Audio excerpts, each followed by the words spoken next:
Okay, so G is like the last question in your notes, and I had said that if you were determined to do this algebraically, you could square both sides and go from there, but that was not my recommendation, because if you square both sides of an equation, you might create some extraneous solutions. So instead, this question is kind of unique because it's saying if you add 1 to the sine value, you get the cosine value.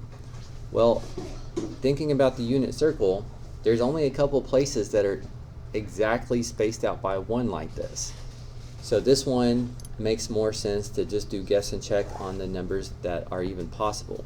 All of these angles in the quadrants are not spaced out by 1. The x and the y values are not spaced out by 1. 0 is spaced out by 1. Pi over 2 is spaced out by 1. So is pi.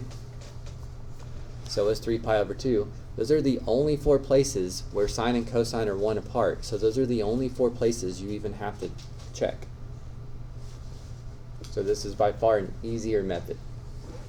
Again, you're welcome to do it the algebraic way if you want to. But add 1 to sine, so remember sine is the y value. If it gives me cosine, the x value, then it's a solution. So if I add 1 to sine, looks like it equals cosine, so 0 is an answer. If I add 1 to sine, it would make it 2. Cosine is 0. Those are not equal. That's not an answer. Add 1 to sine would make it 1. Cosine's negative 1. Those are not equal.